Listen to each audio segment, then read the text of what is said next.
আপনারা জানেন জান্নাতের মধ্যে একটা মাহফিল হবে, সেমিনার হবে। সেখানে আল্লাহ জান্নাতীদেরকে নিয়ে একটা মাহফিলের আয়োজন করবেন। জান্নাতি শ্রোতা হবে আর বক্তা হবে তিনজন। প্রথমে বিশেষ বক্তা হিসেবে থাকবেন হযরত দাউদ আলাইহিস সালাম। দাউদ আলাইহিস সালামের কুরআন নাজিল হয় নাই, দাউদ নবী কোনোদিন কুরআন পড়েও নাই। তারপরেও আল্লাহ সেদিন তাকে ইলম দিবেন, তিনি দাউদ নবী সূরা তোহা থেকে তেলাওয়াত করবেন। তাফসীরে এসেছে দাউদ নবী যখন কুরআন থেকে তেলাওয়াত করবেন তার একটা গলা থেকে, একটা কণ্ঠ থেকে ৮০ রকম সুর বের হতে থাকবে।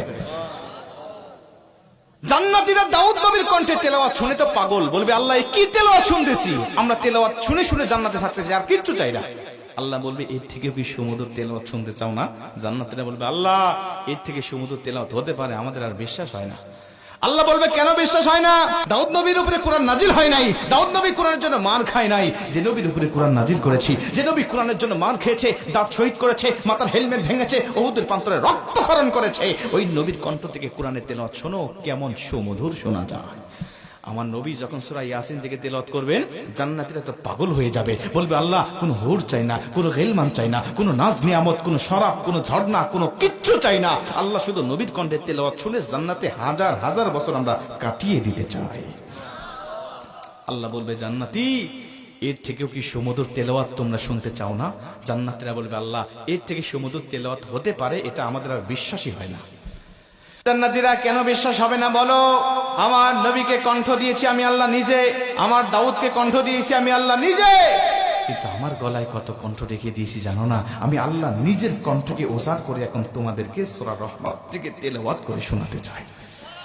আমার আল্লাহ সেদিন টান দিবেন সূরা রহমান থেকে, আর রহমান বলবেন না, তিনি আনার রহমান বলে টান দিবেন। আমি রহমান, যে রহমানের কথা দুনিয়াতে তোমরা শুনেছ, যে রহমানের ভয়ে দুনিয়াতে পাপ থেকে বিরত ছিলে, যে রহমানের ভয়ে তাহাজ্জুদের ওয়াক্তে দাঁড়িয়ে চোখের পানি বিসর্জন দিয়ে নামাজ আদায় করেছ, যে রহমানের ভয়ে সারাটা দিন রোজা রেখেছ, যে রহমানের ভয়ে তোমরা সত্যের পক্ষে চলেছ, ওই রহমান আর কেউ নয়, আনার রহমান, আমি রহমান বলে আমার আল্লাহ সেদিন একটা টান দিবেন। আমার রবের টান শুনে জান্নাতীরা সেদিন হাজার হাজার বছর ধরে জান্নাতের মধ্যে বেহুশ অবস্থায় পড়ে থাকবে।